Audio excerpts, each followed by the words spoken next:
Pessoal, a gente vai abrir então para as perguntas. Vou convidar o Renan, a Rosana e a Estância Chalé para sentarem aqui conosco.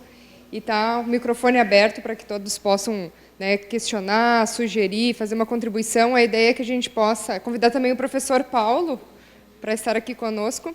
E a ideia é que a gente possa estar fazendo uma grande roda de conversa para haver o compartilhamento de ideias, né, e engrandecer ainda mais esse dia de hoje.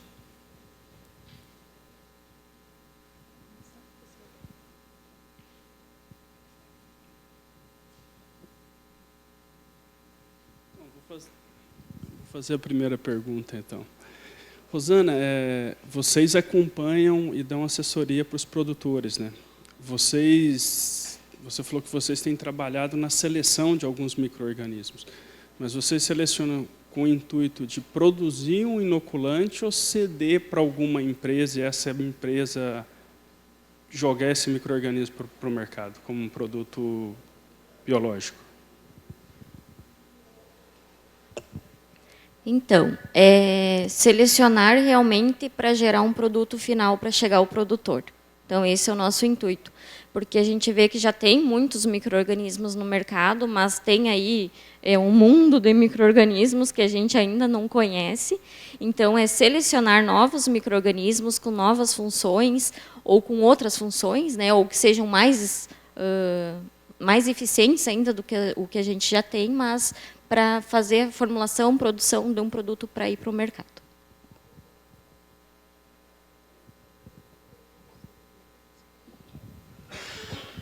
Eu gostaria de destacar a importância, né, principalmente tendo aqui duas startups da Universidade Federal de Santa Maria, e o quanto a partir da manhã também trouxe a questão da pesquisa, da informação.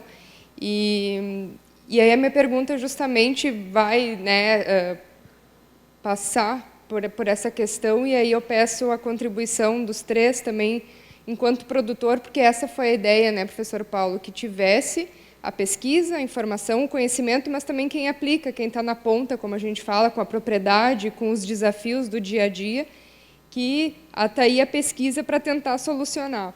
Então, nós sabemos que o agronegócio tem muitas demandas, né? E aí acredito que as soluções perpassem por essas demandas do dia a dia do campo. E a minha pergunta, então, eu vou fazer duas questões na mesma, mas é esse tempo, porque a gente sabe a importância que eu ressaltei de uma incubadora, porque muitas startups elas têm que passar esse vale da morte. Eu tenho uma ideia, e essa ideia ela tem que ser minimamente viável para que, então, eu tenha um produto e chegue ao ponto dela ser comercial, que desperte no produtor o interesse em que ela seja aplicada. Então, eu gostaria de perguntar, principalmente para o Renan e para a Rosana, quanto tempo vocês têm desde a ideia, né, até minimamente ali um protótipo, vamos dizer assim, a testagem desse produto até ele chegar no comercial, porque isso é muito importante, né, principalmente quando a gente tem estudantes aqui hoje, o próprio produtor, entender esse processo, que leva tempo, leva conhecimento, uma vez que muitos de vocês têm aí, são doutores, então tem um tempo de pesquisa, né, então quanto tempo dá, e se essas demandas também elas estão partindo do mercado ou da pesquisa, né? Como que vocês elaboram essa ideia e solução, né? Considerando esses dois pontos. E aí a última questão, que eu peço a colaboração também enquanto produtor, qual é a receptividade do produtor com a informação hoje? Como que vocês vêm percebendo isso? Enquanto produtor, a gente percebeu esse relato, né? Eu visitei outros produtores, mas que ferramentas, então, a gente poderia serem primordiais aí para que o produtor tenha aproximação maior da pesquisa, enfim, que a gente possa debater também sobre isso. Perfeito, Sibeli. Bem, a Zite a gente existe como ideia desde 2019. Todas as soluções que eu apresentei para vocês ali, como eu mencionei, nós não tiramos da cabeça, porque às vezes a nossa cabeça não é a realidade, ainda mais eu, e a maioria da minha equipe que não é oriunda do agro. Então, a gente trabalha focado para o agro. Como eu vou dizer para um produtor como ele deve trabalhar? Então, a gente sempre traz a demanda do produtor, do mercado, para nós desenvolvermos. Então, a NIRA, que é a questão da análise da qualidade da proteína e óleo, esse é um caso, o mercado nos trouxe.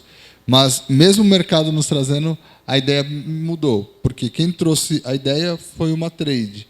Mas hoje a gente vê que o produtor tem muito mais valor porque ele é o real interessado. Então, quando o pessoal fala assim, tá, Renan, mas você está falando em comercializar a soja por proteína. O produtor é sempre descontado. Nesse caso da proteína, o produtor ele não tem informação. Então, se ele tiver informação, eu brinco com o exemplo de um carro usado. Eu tenho um carro usado, eu tenho um Celtinha preto lá. Eu vou vender meu Celtinha preto. Ele está com um trincado no para-brisa, eu vou trocar o para-brisa, porque eu sei que eu posso pedir um valor a mais. Porque eu tenho conhecimento disso. Então, nós trabalhamos com essa conscientização e os produtores são nossos clientes, eles entenderam que eu, primeiro, preciso saber como é que estão os níveis de proteína e óleo da minha lavoura, porque eu nunca imaginei que teria que monitorar. Como é que está por talhão, que nem eu mostrei nos dados. Tem diferença. Qual é o manejo que influencia? Agora eu procuro quem vai comprar. Mas agora o mercado já está tão à frente que já tem quem compre. Então, é uma questão de tempo dessa virada. Mas antes, para dado de conhecimento, a maioria dos navios que são exportados soja, pessoal, os contratos exigem níveis mínimos de proteína. Então, o mercado já sabia disso. A informação só não chegou ao produtor. Então, é o que a gente tenta trazer ferramentas que o mercado necessite para trazer essa informação. Então, por exemplo, a do potássio. Por que potássio? Quando eu cheguei no mercado conversando com o produtor, o preço do potássio está lá nas alturas. Eu falei, tá, mas você não consegue dosar potássio? Ele, não, eu coloco quando a planta está desse tamanho. Aí eu comecei a conversar, ver, a gente viu uma ferramenta que, com até 28 dias, de repente, eu analiso a folha, correlaciono com a análise de solo, e em vez do produtor adubar o que ele deveria, nos testes que a gente fez com a SLC lá, por exemplo, ele poderia ter reduzido por hectare em torno de 20 quilos. Olha o preço do fertilizante. Então, é uma solução focada de como o produtor vai usar, mas é sempre o produtor que me dá o feedback de como ela deve ser, não nesse caso. Mas isso vem tudo do conhecimento da academia, que a minha equipe, nós adquirimos oriundo da UFSM. Então, todo esse know-how, acredito que a Rosana também, a gente tem esse conhecimento, eu venho de uma outra área, mas é para ajudar a trazer essa informação que antes o pessoal às vezes não dava muito valor porque não tinha noção do que se trata. Então, a do potássio, eu lembro até hoje, eu estava em conversa com da Embrapa lá em Juiz de Fora, que não tem nada a ver com a agricultura, ele era da pecuária. Falei, cara, se fosse uma ferramenta portátil, qual a sua maior necessidade? Eu queria determinar potássio a campo. Eu, químico, só para vocês terem uma ideia da dimensão, da distância da academia para o mercado, potássio na química não é investigado há mais de 30 anos, gente. Potássio já é bem elucidado. A ferramenta de análise de potássio é uma coisa que, se você falar para um químico, eu quero analisar potássio, ele vai falar, cara, isso aí dá para uma criança.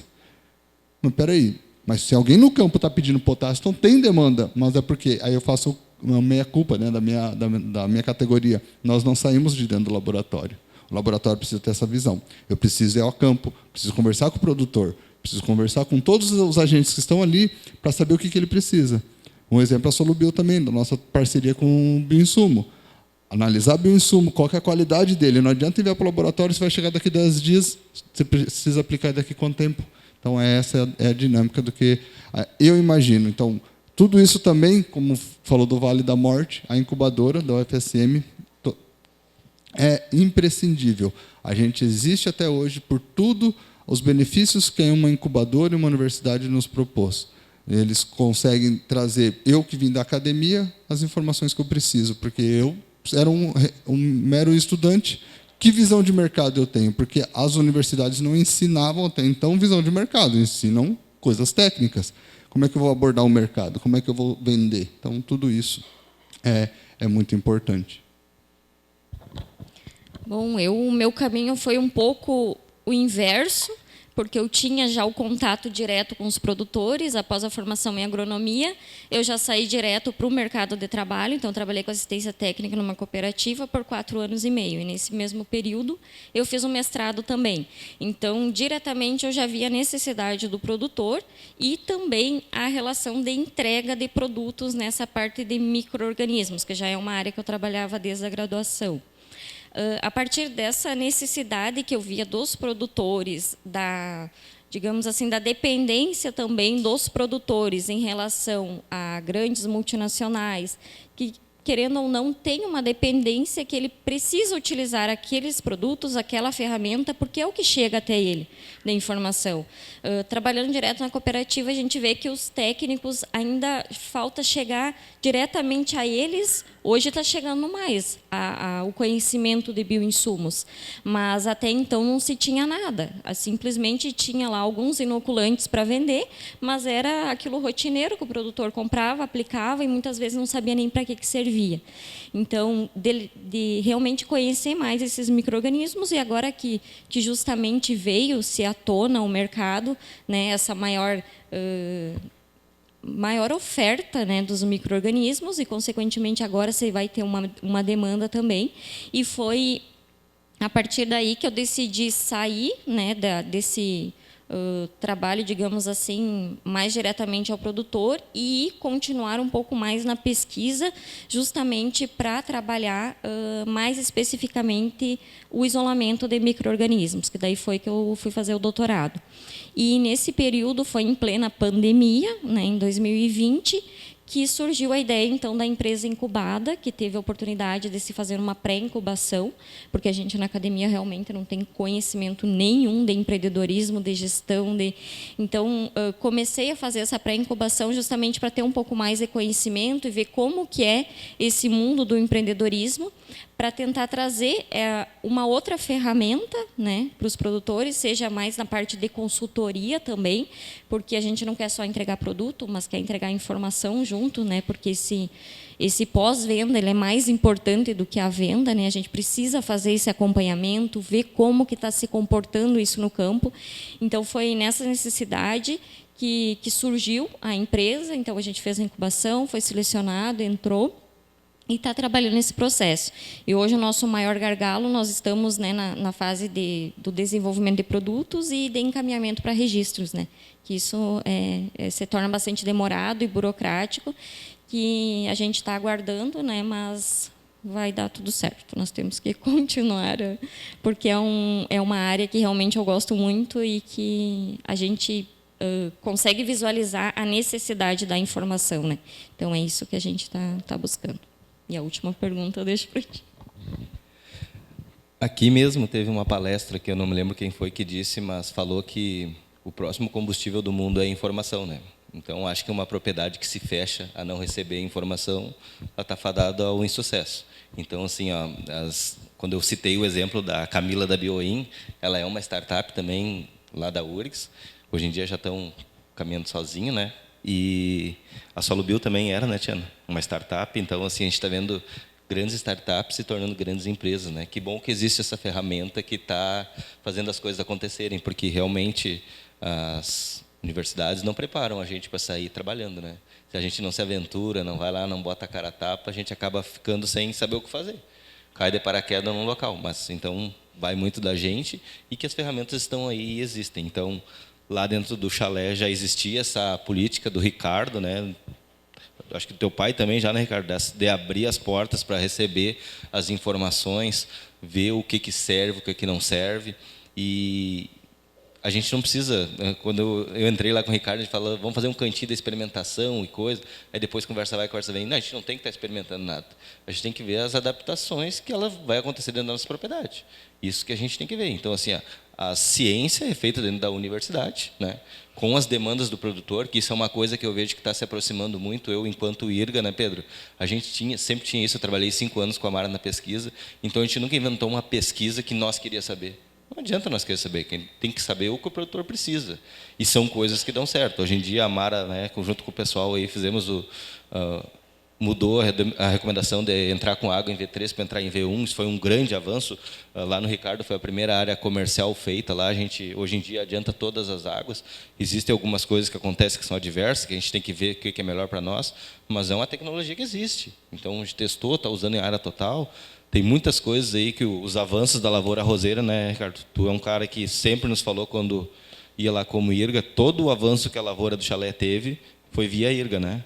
Desde que o projeto 10 saiu, foi onde as lavouras se alavancaram, aí via cultivares. Então, assim, eu acredito que a propriedade que não receber essas informações da melhor forma possível, pelo menos para escutar, para saber se é viável para ele ou não, essa propriedade não vai ter futuro, né? E como a informação é o combustível dos próximos tempos, nós temos que estar bem municiados de combustível. Alguma pergunta? Ô, pessoal.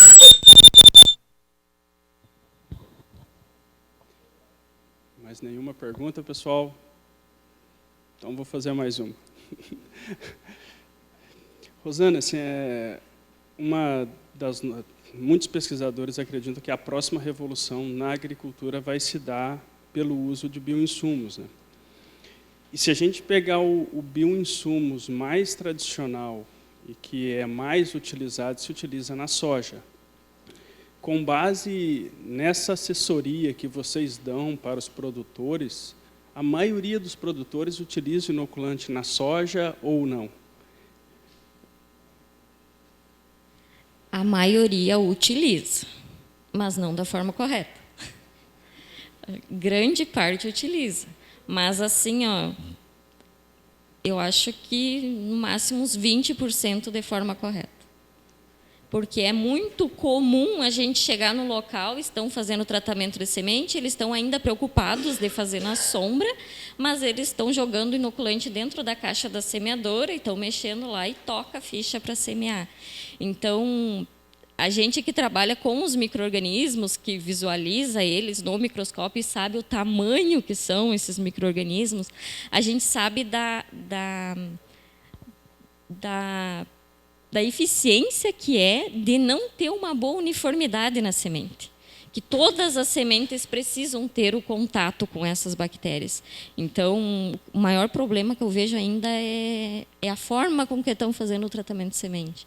Ainda eles têm a preocupação de comprar, eu acho que muitas vezes é por descargo de consciência que eu estou colocando o inoculante, mas não estou aplicando de forma correta. Isso a gente está fazendo também um trabalho direto com produtores, em reuniões com eles, né, para mostrar também como fazer o tratamento, porque isso é uma coisa que para nós é muito básica, né, muito simples, mas que muitas vezes ninguém disse para eles, né, da importância de fazer essa mistura de uma maneira uniforme.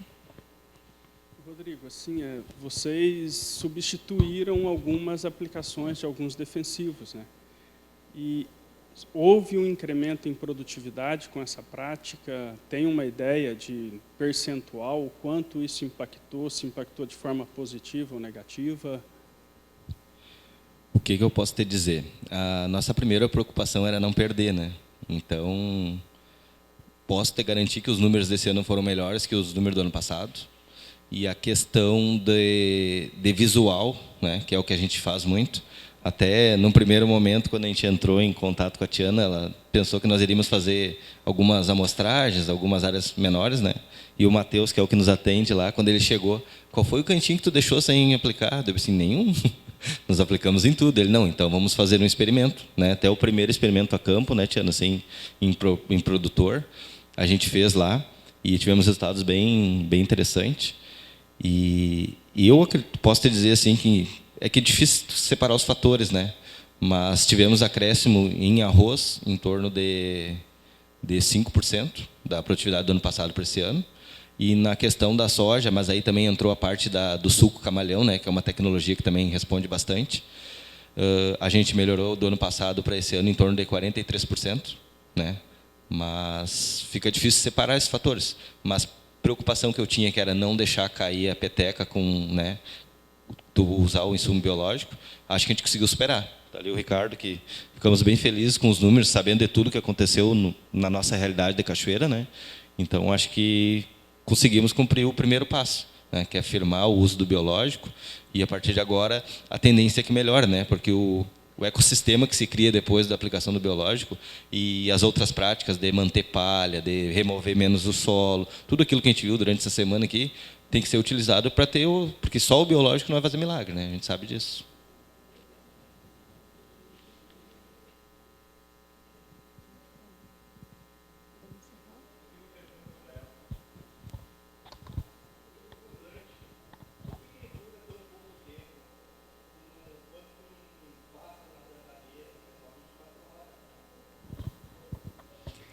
Na verdade, não seria nem 24 horas, seria menos ainda, né? Mas é justamente por essa exposição do micro-organismo, que no momento que tirar da embalagem esse micro-organismo, ele vai estar exposto à radiação e à temperatura ambiente, né? Então, dependendo das condições ainda que vai deixar essa semente tratada, se deixar numa temperatura ali de 40 graus, meia hora é suficiente para matar todas as bactérias. Então, vai depender muito da condição. Se daqui a pouco vai fazer um tratamento no inverno, né, que tem temperatura bem mais amena, vai deixar no galpão à sombra, isso vai durar um tempo mais, né? Mas é justamente pela exposição do micro-organismo.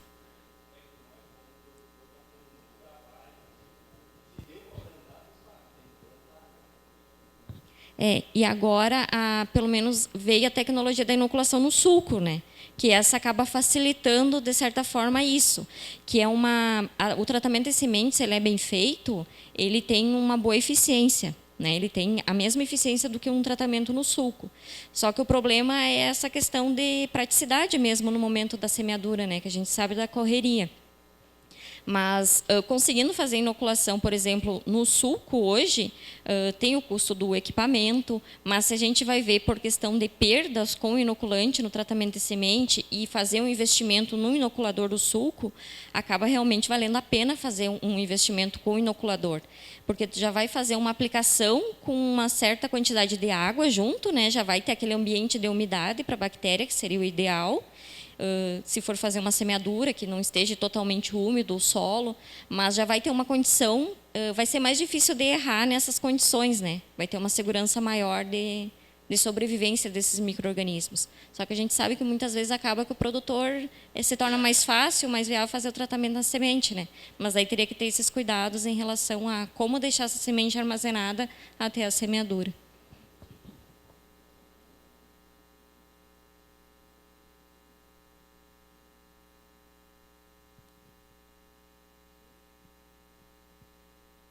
Isso. Mais alguma pergunta, pessoal? Se não, gostaríamos de agradecer aos nossos convidados que prontamente aceitaram, né, estar aqui conosco hoje. Com certeza brilhantaram, engrandeceram ainda mais esse dia de eventos aqui. Eu também gostaria de agradecer a quem ajudou, né, a questão de conteúdo, organização. Então, o Fernando, Paula, a professora Karen também, que participou conosco hoje, o professor Alberto, Marion, o pessoal do CDL. Então, com certeza, todos, né, contribuíram para que possamos estar aqui discutindo e fomentando principalmente o agronegócio, para que tenhamos cada vez mais novidades e principalmente a informação. Até em algum momento falamos, né, professor Paulo, inovação, por mais simples que vai ser essa frase, mas muitas vezes a inovação é a informação em cada propriedade rural. Então, nosso muito obrigada.